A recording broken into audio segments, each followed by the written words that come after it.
बचपन में हमें यही लगता था कि चांद तारों की दुनिया उतनी ही है जितनी हम अपनी आंखों से देख रहे हैं। हम बड़ी ही उत्सुकता से आसमान में देखते हुए अक्सर यही सोचते थे कि चांद, तारे और सूरज में सबसे बड़ा सूरज है। फिर जैसे जैसे हमारी उम्र बढ़ती गई, ब्रह्मांड के बारे में धीरे धीरे ही सही हमारी जानकारी भी बढ़ती गई। एक वक्त ऐसा आया जब हमें यह पता चला कि सूरज तो आकार के मामले में कुछ भी नहीं है, क्योंकि ब्रह्मांड में कई ऐसे ऑब्जेक्ट्स मौजूद हैं जिनका आकार सूरज से लाखों करोड़ों गुना अधिक है।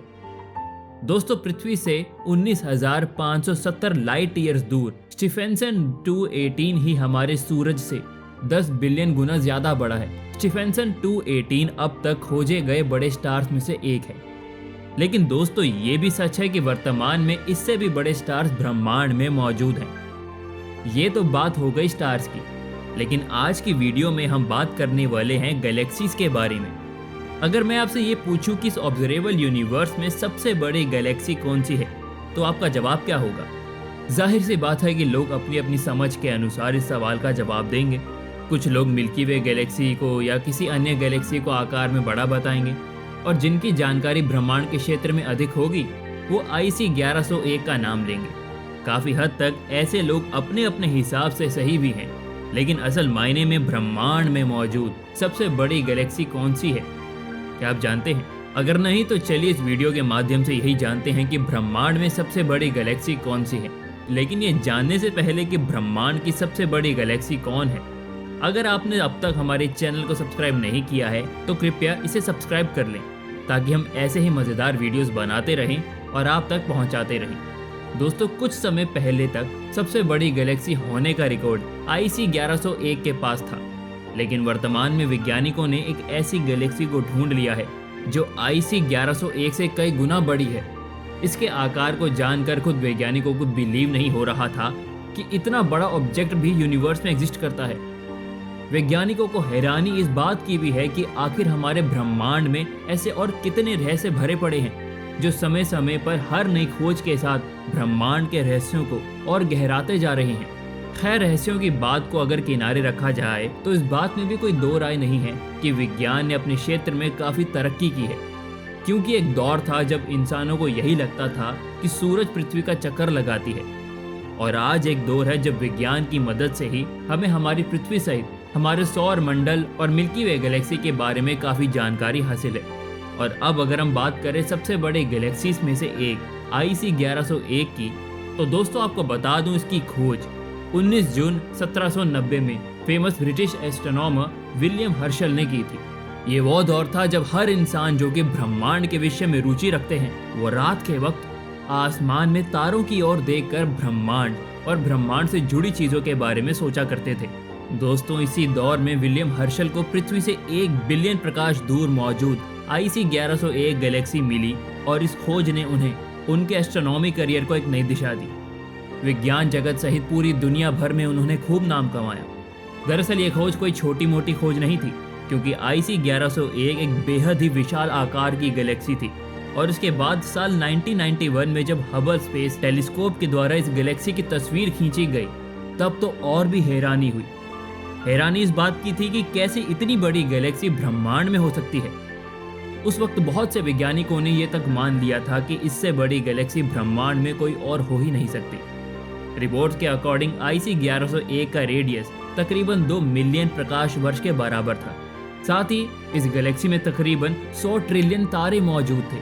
दोस्तों, आपको पता ही होगा कि हमारी मिल्की वे गैलेक्सी में 100 अरब से 400 अरब तक के तारे मौजूद हैं। और अब आप इस हिसाब से अंदाजा लगा सकते हैं कि IC 1101 गैलेक्सी कितनी विशाल आकार की हो सकती है। जी हाँ, मिल्की वे गैलेक्सी IC 1101 के सामने तो कुछ भी नहीं है। दरअसल मिल्की वे गैलेक्सी जितनी 400 गैलेक्सीज IC 1101 के अंदर आसानी से समा सकती है। वहीं बात अगर इसके वजन की करें तो दोस्तों, इसका वजन 25 लाख सोलर मास के बराबर है। इस गैलेक्सी का आकार, इसके अंदर मौजूद तारों की संख्या, इसका मास, सभी चीजें आश्चर्यजनक तरीके से वैज्ञानिकों के लिए अविश्वसनीय है। शायद यही वजह थी कि बहुत से वैज्ञानिकों को यही लगता था कि ब्रह्मांड में इससे बड़ी गैलेक्सी नहीं हो सकती। लेकिन दोस्तों, ब्रह्मांड में एक और ऐसी गैलेक्सी की खोज हो चुकी है अब आता है कहानी में ट्विस्ट, जिसने सिर्फ ना IC 1101 के आकार को मात दी, बल्कि वैज्ञानिकों की हैरानी को भी काफी हद तक और बढ़ा दिया। दरअसल 2022 में खोजी गई अब तक की सबसे बड़ी गैलेक्सी का नाम अल्सा यूनियस है, जो IC 1101 गैलेक्सी की तुलना में 4 गुना अधिक बड़ी है। जी हाँ दोस्तों, ये गैलेक्सी आकार में 16 मिलियन लाइट ईयर्स में फैली हुई है। वैज्ञानिकों ने अल्सा यूनियस को मॉन्स्टर गैलेक्सी का एक अन्य नाम भी दिया है। हमारी मिल्की वे गैलेक्सी की तुलना में इसकी चौड़ाई 100 गुना अधिक है और ये हमारे सौर मंडल से 300 करोड़ लाइट ईयर्स की दूरी पर है। आपको बता दूं कि यह गैलेक्सी एक विशालकाय रेडियो गैलेक्सी है। दोस्तों, एक गैलेक्सी और रेडियो गैलेक्सी में कोई खास अंतर नहीं होता है। फर्क सिर्फ इतना ही होता है कि एक रेडियो गैलेक्सी रेडियो को रेडियो वेव्स या फिर रेडियो फ्रीक्वेंसी के रूप में एमिट करती है।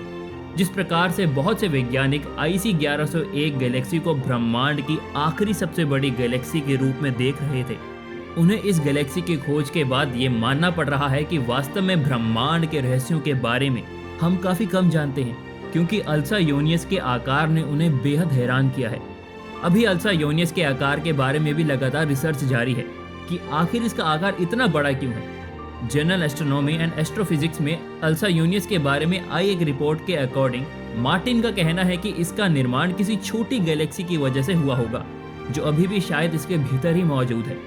इसी छोटी गैलेक्सी की वजह से ही इसका आकार भी बढ़ रहा होगा। फिलहाल अभी इस छोटी गैलेक्सी की खोज जारी है। दोस्तों, एक और जहां इसका आकार इतना ज़्यादा बड़ा है, वहीं दूसरी ओर इसका वजन हमारी मिल्की वे का आधा है, और इस फैक्ट ने तो वैज्ञानिकों को और भी हैरानी में डाल दिया है। इसके अलावा इसके इतने कम वजन होने के पीछे की वजह अभी भी साफ नहीं हो पाई है, लेकिन कुछ थ्योरीज के अकॉर्डिंग इसके वजन के बारे में समझा जा सकता है। एक थ्योरी के अकॉर्डिंग इस गैलेक्सी के अंदर मौजूद सारे मैटर्स की डेंसिटी काफ़ी निचले स्तर पर है, जिस वजह से इस गैलेक्सी में मौजूद ब्लैक होल को इन मैटर्स को बांध कर रखना कोई बड़ी बात नहीं है। इसी लो डेंसिटी वाले मैटर्स की वजह से ये गैलेक्सीज अभी भी सस्टेनेबिलिटी के साथ ब्रह्मांड में अभी तक मौजूद है। एक दूसरी थ्योरी के अकॉर्डिंग इस गैलेक्सी में एक अलग तरह का डार्क मैटर पाया जाता है, जिसके बॉन्डिंग, कैरेक्टरिस्टिक्स और आपस में मैटर्स को बाइंड करने की कैपेबिलिटी इतनी अच्छी होगी कि ये गैलेक्सी विजिबल मैटर ना होने के बावजूद भी अच्छे से एक बॉन्ड बनाकर ऑब्जर्वेबल यूनिवर्स में अभी तक सरवाइव कर रही है। वैज्ञानिकों के अनुसार इसके अंदर मौजूद अलग किस्म का डार्क मैटर एक नए वेरिएंट वाला डार्क मैटर हो सकता है, जिसकी जानकारी फिलहाल वैज्ञानिकों के पास नहीं है। तो दोस्तों, आपको क्या लगता है, क्या अल्सा यूनियस गैलेक्सी का आकार इतना विशालकाय कैसे है? क्या इससे बड़ी गैलेक्सी भी ब्रह्मांड में मौजूद है? आप अपना जवाब हमें कमेंट बॉक्स में कमेंट करके अवश्य दें। उम्मीद करते हैं कि आपको ये वीडियो पसंद आई होगी। वीडियो को ज़्यादा से ज़्यादा लाइक तथा ज़्यादा से ज़्यादा शेयर अवश्य करें। मिलते हैं अगली वीडियो के साथ, तब तक के लिए धन्यवाद।